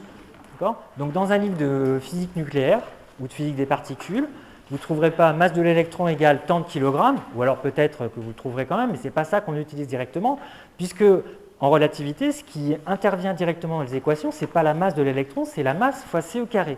Donc, on donne, par exemple, pour l'électron, c'est 511 kilo-électronvolts. C'est une énergie. Et l'électronvolt, vous connaissez, hein, au moins depuis l'électrostatique, un électronvolt, c'est 1,6 10 puissance moins 19 joules. Voilà, kilo, donc ça veut dire multiplié par 10 puissance 3, et bien ça, c'est la valeur de masse de l'électron fois c au carré. On donne directement ça parce que c'est directement ça qui intervient dans les équations. C'est jamais la masse toute seule. Quand on veut exprimer une conservation de l'énergie, c'est toujours mc carré qui intervient, pas la masse toute seule. Tenez, on va le réécrire autrement, ça. Remarque importante. Donc le quadrivecteur quantité de mouvement, il s'écrit comme ça. P. Allez, j'écris plutôt donc, avec cette nouvelle définition. Hein. Je vous rappelle que dans le vecteur, allez, je vais l'écrire explicitement, tout à l'heure, voilà ce qu'on avait. On avait gamma mv, gamma mc. Bon, j'ai commencé par vous dire, en fait, gamma mv, c'est ce qu'on appelle la quantité de mouvement en relativité. Et gamma mc, c'est gamma mc carré sur c. Donc en fait, c'est ce qu'on vient de définir comme étant l'énergie divisé par c, grandeur conservée. Donc on peut recalculer, avec cette expression-là, on peut recalculer la norme au carré de P. Et ça donne quelque chose d'encore plus simple. Allez, faites-le. C'est encore plus simple que tout à l'heure. Si on utilise cette expression des coordonnées du quadrivecteur quantité de mouvement, qu'est-ce que c'est que sa norme au carré? Allez-y. Et quelle relation on obtient entre la quantité de mouvement et l'énergie? Si on applique la formule habituelle, ça c'est la quatrième composante, ça c'est l'ensemble des trois premières composantes. Qu'est-ce qu'on obtient pour la norme carrée? Oui, alors Simon, allez-y. Voilà. E2 sur C2, moins, vous dites? Moins quoi? Moins P2. Bon, et ça on a vu que c'était égal à combien? Tout à l'heure on l'a calculé. P carré c'est aussi égal à, voilà, M2 C4. M2 C2. Bon, et ben voilà, on peut en tirer une expression d'énergie. Donc, on a E carré égale P2 C2 plus M2 C4. Voilà la relation entre la quantité de mouvement et l'énergie pour la particule de masse M. Autre relation assez utile, de plus, je peux écrire donc E égale gamma mc carré, P égale gamma mv. Et maintenant, je vais faire le rapport de ces deux relations. Je vais diviser la deuxième, par exemple, par la première. Donc, P sur E, c'est égal à gamma mv sur gamma mc carré. Donc ça fait juste v sur c carré. Voilà, ça peut être utile.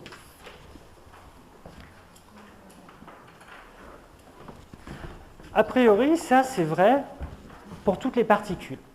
Alors, il y a une particule qui est quand même très particulière, c'est le photon. Alors on peut se poser la question, est-ce que cette relation, est-ce qu'elle peut être vraie pour le photon? A priori, il y a un petit problème mathématique. Quel est le problème mathématique si on dit que ça c'est vrai pour le photon? Pendant que j'ai... Oui. La masse est nulle. Et pourquoi c'est un problème, a priori? Alors attention, il n'a pas une énergie nulle, non, ok, mais... alors, déjà vous dites la masse est nulle. Bon, ça on va le voir d'ailleurs comme conséquence de ce que je suis en train d'écrire. Mais a priori, si la vitesse du photon est la vitesse de la lumière, gamma vaut combien? Gamma tend vers quoi quand la vitesse tend vers la vitesse de la lumière? Vers l'infini. D'accord? Gamma tend vers l'infini. Donc, a priori, quand j'écris ça, pour le photon, ça peut poser un problème. J'ai fait une division du type infini sur infini. J'ai une masse qui tend vers 0 et un gamma qui tend vers l'infini. Donc, mathématiquement, ça pose problème. Alors, en 1917, Einstein postule que cette relation que je viens d'écrire est aussi valable pour le photon. Voilà, c'est un postulat qui est vérifié par les conséquences qu'on peut en tirer, par les vérifications expérimentales qu'on peut en tirer. Donc, on va postuler, on va supposer que cette relation-là est, comme l'a fait Einstein, est aussi valable pour le photon. C'est le seul cas particulier délicat. Donc, j'y vais.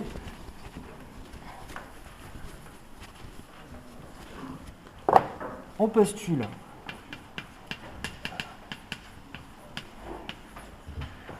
que cette dernière relation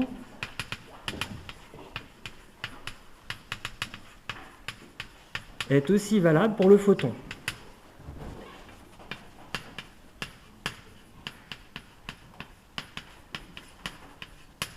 Même si ce n'est pas évident a priori. Bon, bah pour le photon, on sait que V c'est égal à C. Donc, pour lui,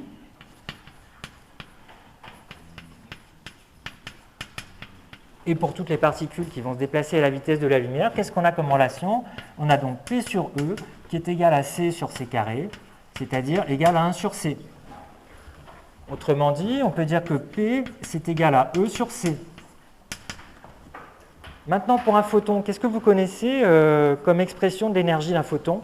E égale H nu. Donc on tombe sur la relation H nu sur C. Et H nu sur C, c'est pareil que H sur lambda.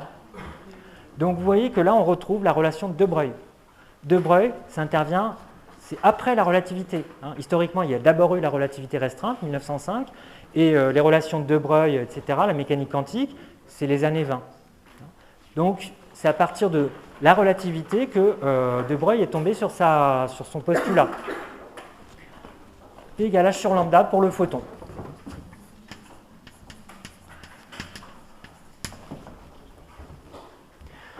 Bon, alors si on reprend par exemple P égale E sur C pour le photon, regardez ce que ça donne ici. Qu'est-ce que ça donne? Regardez. Vous avez, ça, c'est une relation qui est valable pour toutes les particules. Et maintenant, vous faites dans cette relation, vous dites P égale E sur C. Qu'est-ce que ça donne comme information pour le photon? Voilà, m carré C4 est égal à 0. Autrement dit, m carré égale à 0, donc m est égal à 0. Donc, P égale E sur C. Je mets en remarque, P égale E sur C et E2 égale P2C2 plus M2C4. Ça conduit à M est égal à 0 pour le photon. Donc, la relativité montre que le photon a forcément une masse nulle. Et donc, ce qu'on vient de dire, c'est valable bien sûr pour toutes les particules qui vont à la vitesse de la lumière. Si vous avez une particule qui avance à la vitesse de la lumière, alors forcément sa masse est nulle. Donc c'est le cas peut-être aussi des neutrinos. Aujourd'hui, expérimentalement, bon, il y a des théories qui disent que les neutrinos ont une masse non nulle, mais c'est extrêmement difficile à vérifier. Donc c'est encore en discussion. Voilà, en tout cas, le photon a forcément une masse nulle. Au fait, maintenant, je vais peut-être le rajouter dans le titre du petit b. Petit b, c'était quadrivecteur, quantité de mouvement. Alors, en relativité, on trouve un autre nom, en fait, et je vais l'écrire maintenant. Déjà, quantité de mouvement, je vous rappelle, comme en mécanique quantique, souvent, dans les bouquins de physique, à partir en tout cas du niveau L3, au lieu de quantité de mouvement, on met impulsion. C'est un sens un peu plus général. Donc souvent, déjà, on l'appelle quadrivecteur, impulsion. Et puis, dans le titre, je n'ai pas parlé de la quatrième composante, mais la quatrième composante, on a vu qu'elle est reliée à l'énergie. C'est E sur C. Donc souvent, ce quadrivecteur-là, on l'appelle quadrivecteur quantité de mouvement, énergie. Maintenant que je l'ai justifié, je l'écris dans le titre. Voilà. Et je passe au quadrivecteur force.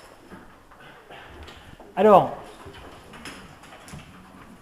je vous rappelle, ou plutôt vous allez me rappeler, si on connaît la quantité de mouvement au cours du temps, comment est-ce qu'on définit la force en mécanique classique? À partir de la quantité de mouvement. C'est maintenant que vous faites ça en terminale déjà, il paraît. Somme des forces est égale à? Alors, Clémence propose somme des forces égale m fois quantité de mouvement. Qu'est-ce que vous en pensez? M fois accélération. Mais si je veux quelque chose en fonction de la quantité de mouvement, je dis somme des forces égale? Voilà, dp sur dt. D'accord? Donc ça, c'est l'expression en mécanique classique. Petit problème du point de vue de la relativité restreinte. Le temps ici, le dt, il n'est pas invariant par transformation de Lorentz. J'ai insisté pas mal de fois là-dessus. Donc, on ne peut pas garder cette relation comme ça. D'autre part, il faut avoir un quadrivecteur au lieu d'un vecteur. Bon, quelle est la relation la plus naturelle qui nous permettrait de généraliser la notion de force donc? Qu'est-ce qu'on... dp sur d taux, et le p, c'est le quadrivecteur impulsion. D'accord? C'est le plus naturel. Donc, généralisation de cette définition en relativité restreinte.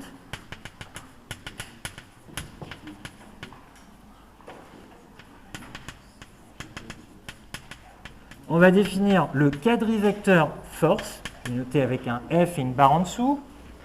Par définition, le quadrivecteur force, et par analogie à ce qu'on a en mécanique classique, on va dire que c'est la dérivée par rapport au temps propre du quadrivecteur quantité de mouvement. Bon, alors qu'est-ce que ça donne précisément? Ça fait donc d sur d taux de p E sur C. Alors, comme précédemment pour le quadrivecteur vitesse, je le réécris en fonction du temps t au lieu du temps propre. Donc, ça nous fait d sur dt fois dt sur d taux. D'accord? Bon, je recopie ce qu'il y a à l'intérieur, c'est p E sur C.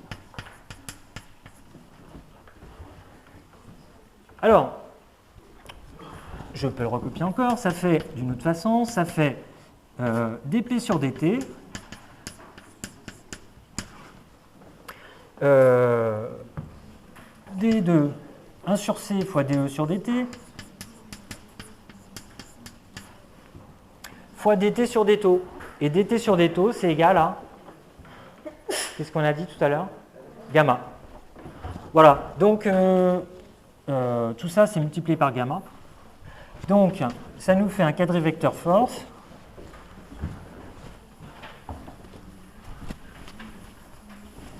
Il y a pas mal de façons de l'écrire. Bon, donc ça dépend des exercices. Il faut voir au cas par cas ce qui est le plus utile.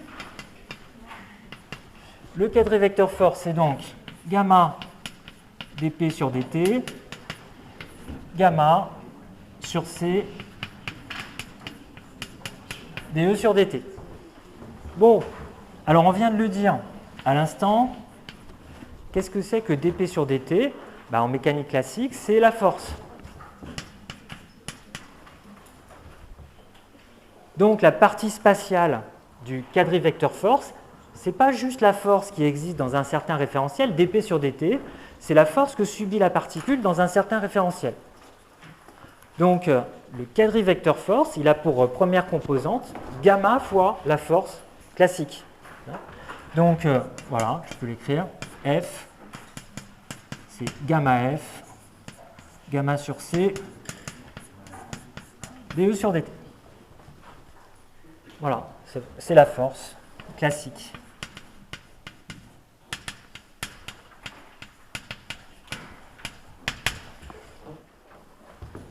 Alors, la quatrième composante, là, c'est pareil que pour le vecteur quantité de mouvement. On va essayer de trouver son sens physique. On va essayer de lui donner une expression qui soit plus proche de ce que vous connaissez en mécanique classique. Alors pour ça, je vais repartir de la norme de P. Qu'est-ce que c'était la norme de P au carré? Regardez dans votre table. Enfin, pardon, dans les... Je n'ai pas fait de table. Regardez dans la page d'avant, c'était M2C2. C'est bien ça. M2C2. Donc ça, c'est constant. Alors on va utiliser le fait que c'est constant. Alors je vous rappelle, une propriété des vecteurs ou des quadrivecteurs qui sont constants, si vous dérivez ou si vous différenciez une constante, vous obtenez dériver une constante, vous obtenez 0. Dériver une fonction constante, vous obtenez 0.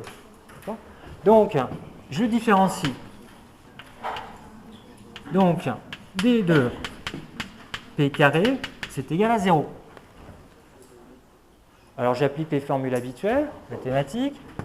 Je dérive ou je différencie un truc qui est au carré. Ça nous fait 2p produit scalaire dp est égal à 0. C'est-à-dire, encore plus simple, j'enlève le 2. Voilà.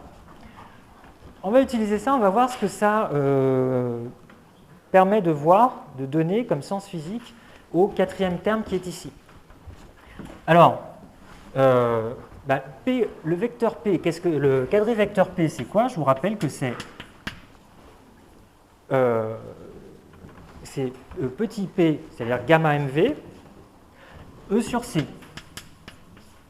Et je dois en faire le produit scalaire, au sens des quadrivecteurs, avec dp.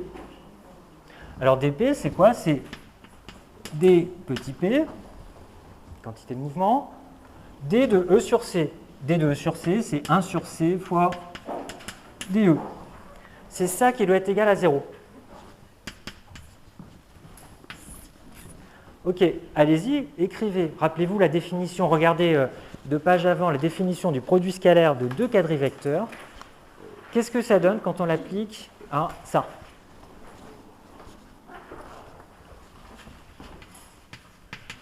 Alors, je le fais en même temps que vous. Hein. Si vous êtes perdu, vous regardez le tableau. Je multiplie ensemble les quatrièmes composantes.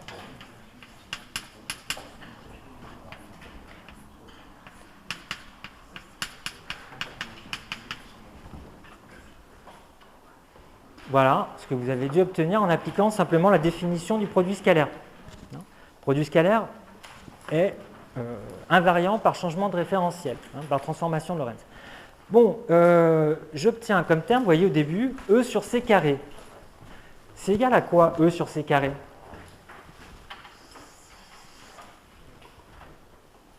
Alors rappelez-vous, ça c'est la page juste avant, je sais, je vous donne beaucoup de formules là, mais c'est presque fini. Avec ça, on fait toute la mécanique en relativité.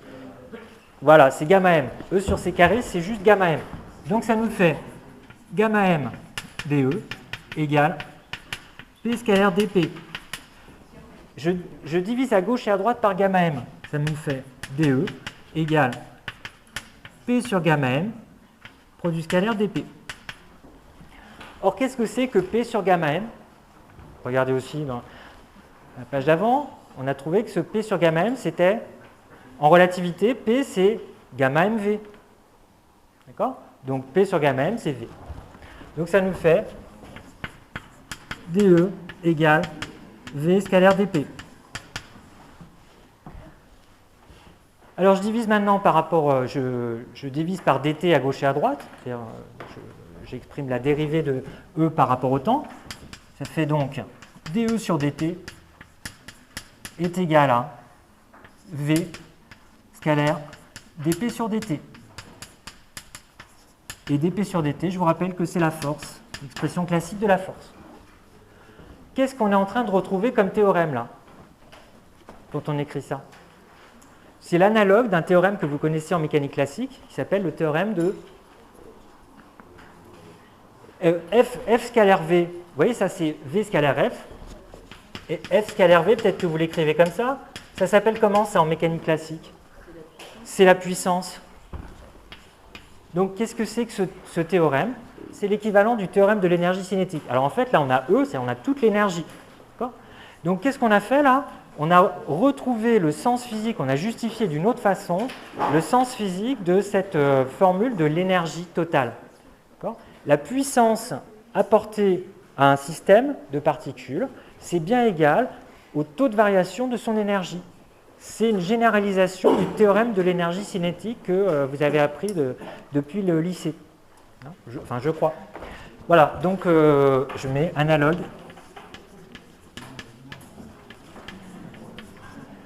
du théorème de l'énergie cinétique. Voilà, alors, du coup, ce dE sur dt, je peux l'exprimer autrement. Voilà, dernière formule là-dessus.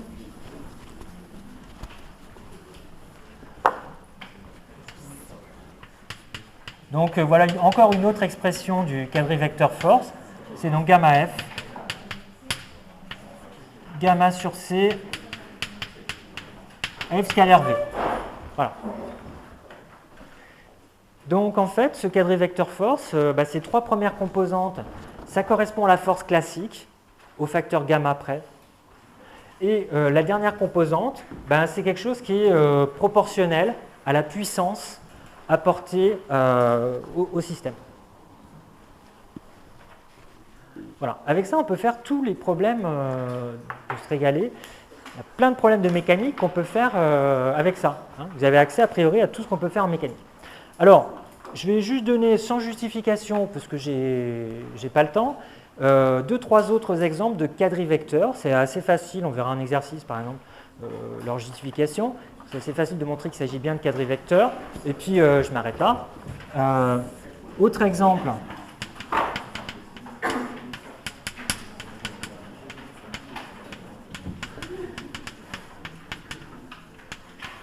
De quadrivecteurs. Il y a le quadrivecteur d'onde.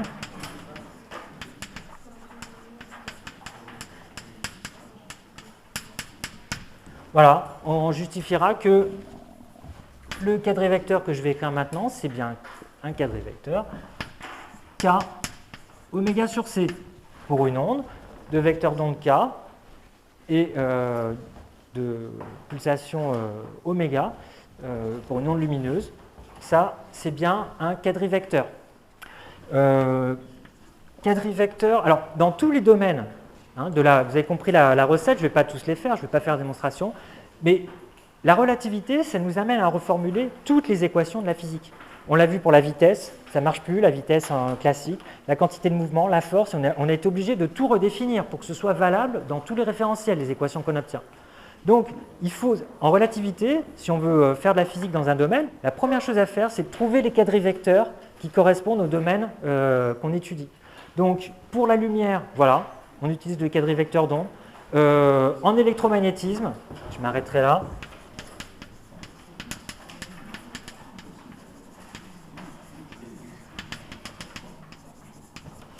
Vous avez le quadrivecteur potentiel. On appelle des fois le quadripotentiel.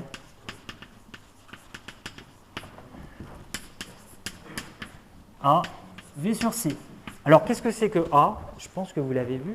C'est ce qu'on appelle en électromagnétisme, le potentiel vecteur. Et V, c'est le potentiel électrique. Voilà, on peut montrer que l'ensemble A, V sur C, c'est un quadrivecteur. Allez, un dernier. De même. Toujours en électromagnétisme, ça c'est le courant volumique, ça c'est la densité volumique de charge, C c'est la vitesse de la lumière. L'ensemble, ça fait aussi un quadrivecteur. Donc quadrivecteur courant. Voilà. Alors, c'est la dernière partie de la relativité. Moi, je n'en ferai pas même en exercice de l'électromagnétisme, mais je vous rappelle que historiquement, c'était le but d'Einstein, c'était d'exprimer les relations de l'électromagnétisme de telle sorte qu'elles soient valables dans tous les référentiels.